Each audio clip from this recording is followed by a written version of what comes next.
हर हर महादेव, जय भोलेनाथ। नमस्कार दोस्तों, आप सभी का स्वागत है धर्म ज्ञान के मार्ग में। आज हम बात करेंगे तुला राशि वालों के लिए 1 से 31 मई 2024 कैसा रहने वाला है।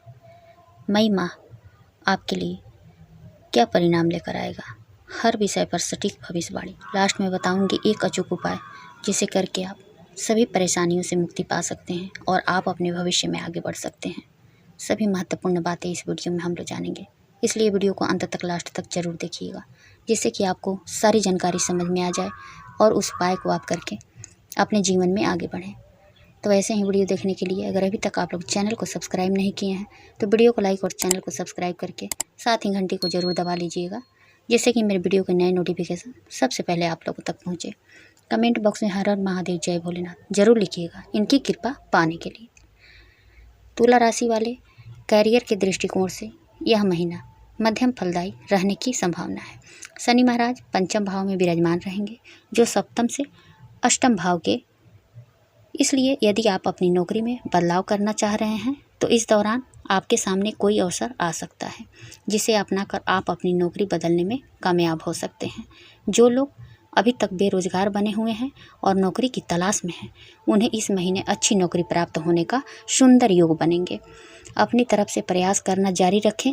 छठे भाव में मंगल, राहु और बुध की उपस्थिति के कारण आपके विरोधी प्रबल होंगे और आपको परेशान करने की पूरी कोशिश करेंगे। आपके खिलाफ नई नई चालें चली जाएगी, इसलिए आपको बहुत सावधानी रखनी होगी और किसी के भी मामले में अड़ंगा डालने से बचना होगा। बस अपने काम को कैसे बेहतर बनाएंगे, इसी पर आपको ध्यान रखना होगा। आपके साथ ही कर्मचारियों का रवैया भी आपकी समझ से परे होगा, इसलिए आपको खुद पर ही विश्वास रखने की आवश्यकता होगी। महीने के उत्तरार्ध में स्थिति संभल सकती है, लेकिन किसी से भी झगड़ा करने से बचें। व्यापार करने वाले जातकों को अच्छी सफलता के योग बनेंगे।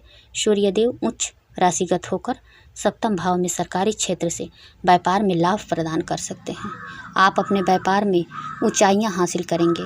शनि की दृष्टि सप्तम भाव पर होने के कारण बीच बीच में आपको कानूनी अड़चनों का सामना करना पड़ सकता है, लेकिन यह समस्या धीरे धीरे दूर हो जाएगी। 10 मई को बुध मेष राशि में सप्तम भाव में आकर व्यापार में आ रही बाधाओं को दूर करने में महत्वपूर्ण भूमिका निभाएंगे, जिससे आपका व्यापार और भी अच्छे तरीके से चलने लगेगा। यदि आपकी आर्थिक स्थिति को देखा जाए तो शनि महाराज पंचम भाव में बैठकर आपके सप्तम भाव और एकादश भाव और द्वितीय भाव को पूर्ण दृष्टि से देखेंगे और आपकी आर्थिक स्थिति को अनुकूल बनाए रखने में पूरी तरह से मददगार रहेंगे। आपकी आमदनी बढ़ेगी, आपकी नियमित आमदनी में बढ़ोतरी होगी और आपके हाथ में धन आना शुरू हो जाएगा। हालांकि छठे भाव में बैठे मंगल, राहु, बुध, अष्टम भाव में बैठे बृहस्पति और द्वादश भाव में बैठे केतु महाराज के कारण आपके खर्चे बहुत ज़्यादा हो जाएंगे और आपके नियंत्रण से बाहर भी हो सकते हैं, जिन्हें अपनी आमदनी के हिसाब से संतुलित कर पाना आपके लिए आसान नहीं होगा। महीने के उत्तरार्ध में सूर्य शुक्र के अष्टम भाव में जाने से इन खर्चों में और ज़्यादा बढ़ोतरी हो सकती है। आप छुप छुप कर कुछ खर्च भी कर सकते हैं, जो आप अपने गुप्त सुख साधनों पर खर्च करेंगे। इस पर अंकुश लगाने की आवश्यकता होगी, क्योंकि आपकी आर्थिक स्थिति को आप ही सुधार सकते हैं। इसलिए सावधानी रखें और समय रहते प्रयास करें। यदि शेयर बाजार में निवेश करना चाहते हैं तो उसके लिए अच्छे से प्रयास करें। धातु और लोहे से संबंधित तथा मशीनरी से संबंधित शेयरों में निवेश करना कम जोखिम भरा होगा। यह महीना स्वास्थ्य के दृष्टिकोण से थोड़ा उतार चढ़ाव से भरा रहने वाला होगा। राशि स्वामी शुक्र महाराज सप्तम भाव में सूर्य महाराज के साथ विराजमान रहेंगे, जिससे स्वास्थ्य समस्याएं आ सकती है। केवल इतना ही नहीं, छठे भाव में मंगल, राहु और बुध की युक्ति स्वास्थ्य बिगाड़ने में महत्वपूर्ण भूमिका निभाएगी। यहीं से आपको ध्यान देना होगा कि किसी प्रकार की रक्त की अशुद्धि समस्याएं या फोड़ा फुंसी जैसे कोई रोग आपको परेशान ना करे। समय रहते चिकित्सक से संपर्क कराएं। देवगुरु बृहस्पति अष्टम भाव में बने रहकर बीमारी को बढ़ा सकते हैं और 19 मई को शुक्र भी बृहस्पति के साथ अष्टम भाव में रहेंगे। सूर्य भी 14 मई से अष्टम भाव में आ जाएंगे। ऐसे में अपने स्वास्थ्य को अनुकूल बनाए रखना आपके लिए एक चुनौती होगा। इसलिए किसी भी तरह की छोटी से छोटी स्वास्थ्य समस्याओं को भी नज़रअंदाज ना करें और समय रहते उसका चेकअप कराएं, ताकि आप अच्छा स्वास्थ्य लाभ प्राप्त कर सकें। यदि आपके प्रेम जीवन की बात करें तो शनि महाराज पंचम भाव में बैठकर प्यार की परीक्षा लेते नज़र आएंगे। आप अपने प्यार में कितने सच्चे और कितने ईमानदार हैं, इस बात की परीक्षा घड़ी घड़ी होगी। ऐसा भी हो सकता है कि आपका प्रीतम आपके ऊपर जो है टेस्ट कर लें, लेकिन अगर आप अपने प्यार में सच्चे हैं तो यह महीना आपको अच्छी सफलता देगा।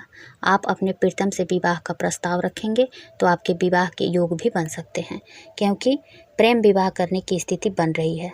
हालांकि आपके प्रीतम को कुछ शारीरिक समस्याएं परेशान कर सकती है, इसलिए उनको कहें कि अपना ध्यान अवश्य रखें। विवाहित जातकों की बात करें तो शुक्र महाराज सप्तम भाव में बैठकर रिश्ते में रोमांस का तड़का लगाएंगे, लेकिन उच्च राशिगत सूर्य वैवाहिक जीवन में टकराव बढ़ा सकते हैं। आपके जीवन साथी अहम भावना से ग्रसित होकर कुछ करेंगे जो आपको अच्छा नहीं लगेगा और इससे आपके बीच तनाव बढ़ सकता है। 14 मई को सूर्य अष्टम भाव में चले जाएंगे और 19 मई तक अकेले सप्तम भाव में रहकर वैवाहिक जीवन में खुशियों को बढ़ाएंगे। बुध भी 10 तारीख को सप्तम भाव में आ जाएंगे, तो बुध और शुक्र की युक्ति आपके वैवाहिक जीवन को खूबसूरत बनाएगी। 19 मई को शुक्र और 31 मई को बुध अष्टम भाव में चले जाएंगे, जिससे परिवार में किसी फंक्शन में आपको शामिल होने का मौका मिलेगा। छठे भाव में बैठे मंगल आपके प्रथम भाव पर भी दृष्टि डालेंगे, जिससे बीच बीच में आपका क्रोध बढ़ सकता है। इसे नियंत्रण में रखें, क्योंकि इससे सब कुछ बिगड़ सकता है। यह महीना पारिवारिक रूप से तो मध्यम रहने की संभावना है। चतुर्थ भाव के स्वामी शनि महाराज पंचम भाव में बैठकर राजयोग सरीखे परिणाम प्रदान करेंगे। परिवार की घरेलू आय में बढ़ोतरी होगी, परिवार वालों का स्वास्थ्य बढ़ेगा, धन धान की वृद्धि होगी, परिजनों के बीच आपसी सामंजस्य बेहतर बनेगा और इससे परिवार का माहौल भी अनुकूल हो जाएगा।